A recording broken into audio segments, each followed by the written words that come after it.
We just got the biggest SBC of the whole year so far leaked, and it crashed the market. It really did. Does that change the plans for Rivals Rewards tonight? We talked about buying tonight, how much of a good buy time it's going to be. Does that change things? Well, we'll talk about that today. And honestly, there's really never been a more divisive FIFA game, I feel like. In terms of gameplay, it is super duper divisive on Twitter right now, and I'm not sure why or what to make of that necessarily, but it's definitely interesting. And okay, if you guys would like to buy coins, you can go to mmoxp.com. There will be a link in the description. They are the cheapest and safest option. You can use my code JFC at checkout for a 5% discount. There's a couple other things that I'm not remembering off the top of my head as well that we want to talk about today, but to start this video, I don't want to waste your guys' time, but I do want to say I really appreciate you all being here, and I'm saying this extra today because I got like 3 or 4 comments yesterday saying, hey, your videos haven't been popping up as much recently, or sometimes they do and sometimes they're just like nowhere to be found. I have to go to your channel to see them. And I think what unfortunately can happen is just the fact that I don't really censor myself per se. I don't really change the way I am for like my YouTube video per se. I think sometimes YouTube doesn't necessarily favor those people a lot. So yeah, I know woe is me, but like I never want to change for you guys, and I never want to not be who I am. The best way for you to just support me and just how I am, if you enjoy the content on the channel, is just like the video on a daily basis. If you watch the video, if you decide to click on it on that day, just like the video, and honestly that helps more than you guys know. And your comments saying, you know, oh, been here since 2K, 1K, 3K, you know, whatever is always heartwarming to me. Well, I always love seeing that. But anyway, okay, let's get on to the actual content of the video today. The lone base icon pick came out today, and that did you know, cause some controversy, being like, of course we get this before the first weekend league. I got SCN in mind. I'm not opening that for the video because I actually used him earlier already because I wanted to record for my second channel. We got SCN in it, and if you want to watch him in the gameplay, you can tune into the second channel later. That was causing a bit of a debate, and people were saying that that shows you how pay to win the game is, because you use those icons, you can finally see how good they are this year. And many of the pros are saying it's one of the biggest pay to win years. Like the dribbling feels good on the really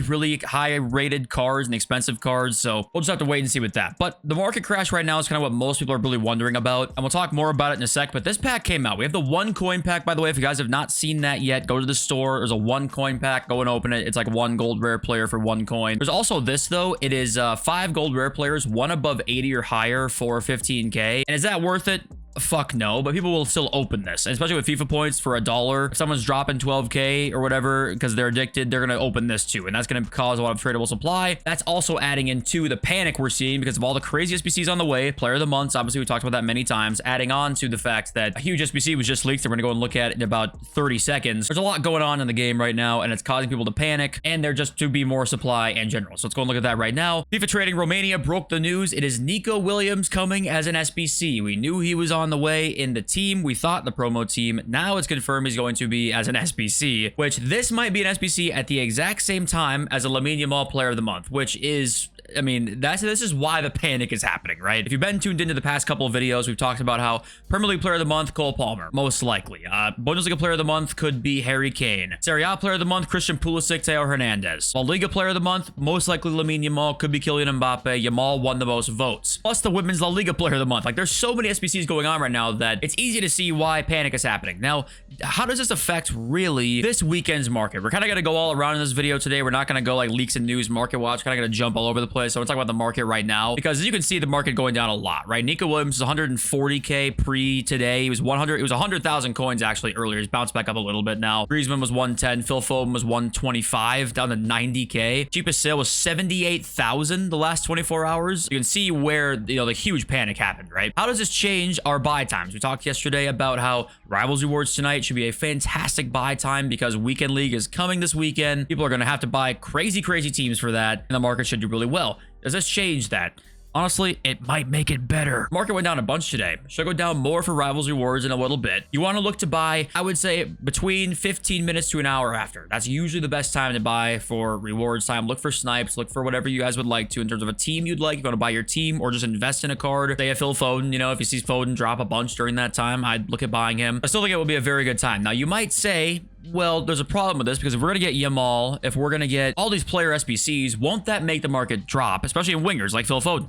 And it will. It probably will. I just don't think those SBCs are actually going to matter by the time Weekend League demand really begins, right? But yeah, it's going to be a short window. They're going to rise, I think, and you got to kind of sell in that window. Window should be really Friday. That should be like the main buy time. You can wait till Saturday to sell. It's a little more risky. I would just say you have like a really short window to make a lot of coins here, and then we have to be careful because the market should drop even more potentially essentially, and see the biggest market crash of the year so far. It's kind of what I'm predicting for it to happen over like the course of next week. Is all these SBCs coming out, people are graduating on from these lower rated cards eventually, right? With a set of weekend league rewards, set of division rivals rewards. Marcus Rashford, you know, he's obviously down a ton. People will graduate from cards like these as time goes on, and those cards will see a massive dip. Even a card like Chiesa will probably see a massive dip too. But yeah, it's kind of what I want to say about that. Fodder as well is going to be, I think, crazy. We haven't talked about it in a few days now, but yeah, 86s, 85s, 87s. I mean, I think 88s, honestly, whatever rating you probably want to buy, maybe not 90s, maybe 89s and lower, are going to be great buys to me. Just too many SBCs coming. It might take a little while for them to go up, but there's just too many SBCs on the way for them not to rise. Okay, on to some more news now. Thought this was a very interesting conversation. Okay, we talked about Adrian in one of our other videos, maybe a week ago, something like that, where he responded to one of my tweets. And I would just like to preface before I even get into criticism, because I mean, you know how I am. I'm probably going to criticize something if I'm talking about it. I appreciate this man being on Twitter and answering questions. Okay, he's a really important person on the development team, apparently. Senior gameplay designer. He literally said he's one of the main people who designed the passing and dribbling in this game. So if you don't like one of those two, seems like Adrian was a pretty big proponent of how they are right now. So you got in a Twitter argument, which, by the way, he's getting into Twitter arguments, which I already can tell this is not going to last long. This immediately is not going to last very long, him doing this, because if he's getting into arguments with people like this, it's probably a matter of time until he gets really just annoyed and tired of it. So, but anyway, let's read what he had to say. We'll actually start from up here. This whole conversation is quite interesting. This guy up here is wondering, will the menus get fixed? Will L1 dribbling get fixed? This is before the last patch notes, right? This guy replies saying, it won't get fixed. I've heard from other FIFA devs they effectively send 99% of the development team to start working on next year's FIFA, leave a couple unpaid interns to run the live service all year, which I don't think that's true.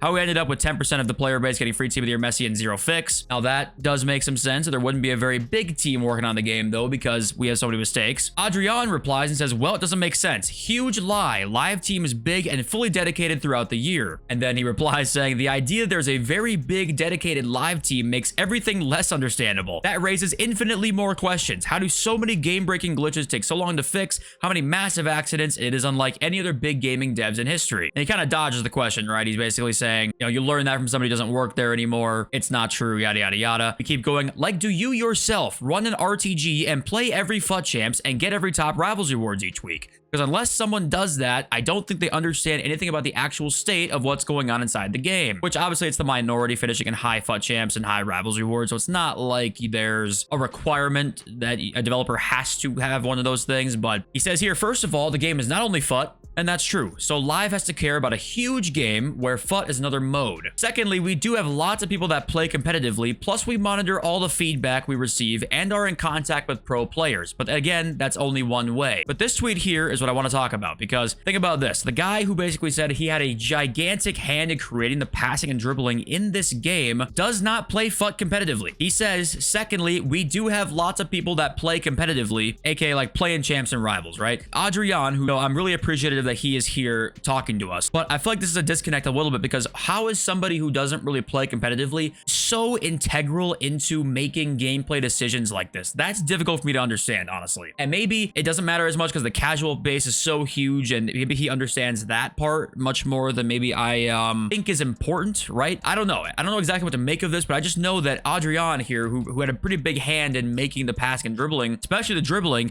doesn't play FUT competitively. But we're in contact with pro players, and some of us do. We have people that do play competitively. I don't know. It's tough, because he does say, every time someone playing the game dribbles, passes, or shoots, you will be experiencing the fruits of my designs. Someone who doesn't play the game competitively, that's what we're experiencing. So I don't know. It's definitely concerning to me. But maybe it doesn't matter. Maybe the people who have made the best FIFA games in the past were all casual players mainly anyway. But it's slightly concerning to me, I gotta admit. And it shows the inner workings of EA and what's going on, and something that we haven't really seen in a while is somebody, you know, giving us some access into like who is designing the gameplay, who is responsible for some of these changes that we see, right? I want to also say shout out Pakelme for this investment tip. In forms right now, there are so many you can buy that are virtually discard that you might as well buy for Evos, because remember this year, and once they get fixed, because EA, but once they get fixed, EAs are much more inclusive this year. You can fit many many cards in. This is Zakaria being 84 rated. He's going to fit in one eventually. Yes, his stats are very high, so will he get many upgrades?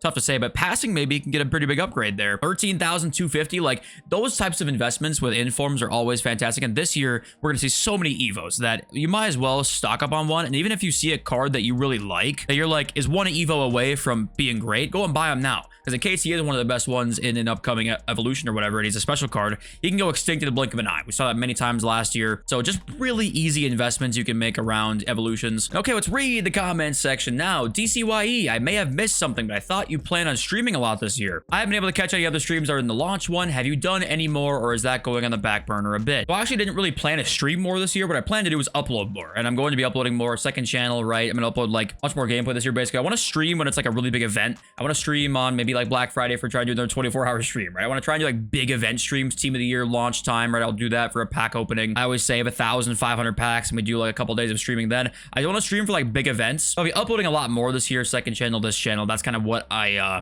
planned on for a while now, so you'll end up seeing more content from me. This won't be like everyday streams because honestly, I don't think I can do that. I actually don't think I could do it. To stream every day, I could if I was a variety streamer. I could not play FC like no matter what, every day, 5 games a day, 10 games a day, no matter what, because it's my job. That would drive me insane. Elijah, I watch Boras Legend consistently. Great guy in channel. With his complaint, I think it's just a symptom of frustration. He hasn't really sat down to dig deep with the differences of this game. You make the joke of FC being copy pasta, but here there's substantial changes with tactics this year. And to be fair, he's a very good player who's currently in Div 2-3, so the frustration is understandable. TLDR, I think he's just a little frustrated right now because it's really sweaty for him at the moment. He hasn't really taken the time to understand the differences in this game. PS, dribbling does need some work, and I think rebounds are way too crazy this year. And yeah, if you are more on the side of like, I like the gameplay, you can still think there's some things wrong with it. I mean, it's not going to be perfect gameplay. No FIFA's ever probably going to be perfect. And honestly, for me, it's hard to say because I don't know if I'm at my skill ceiling yet. So yeah, people are saying way to get to your skill ceiling. It's crazy. It's super bad. But I just think that it is much different this year. I thought it might be copy pasta. I agree with you. It definitely isn't. It's way different. It feels like PES. You're genuinely playing PES a lot of the time this year. And some of you are not going to like that, and some of you are going to love that. So it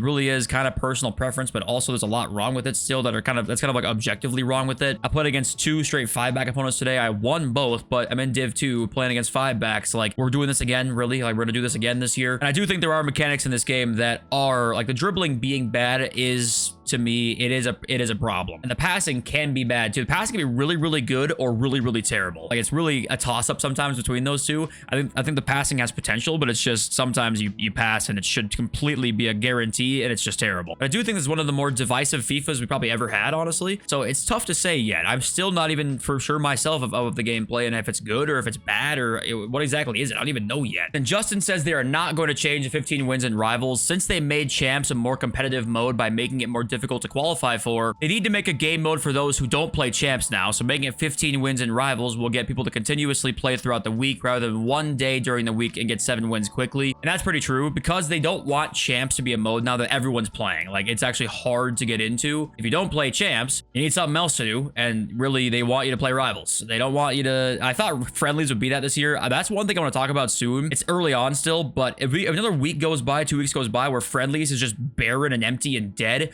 what the fuck was the point in the friendlies change? Like the casual mode that I thought we were getting here, that you could just chill, try new teams, like whatever, is just non-existent. Like, they just don't give a shit about it anymore because we need you to be ultra competitive all the fucking time. I am losing my mind. I don't know. It's weird that we've not seen anything with friendlies yet, or barely anything. We've seen like a couple things, but pretty much nothing. And yeah, that is true. I think they wanted to change Rivals rewards and make the wins more because they wanted to make rewards slightly better, and then also people who didn't play Champs have more to do.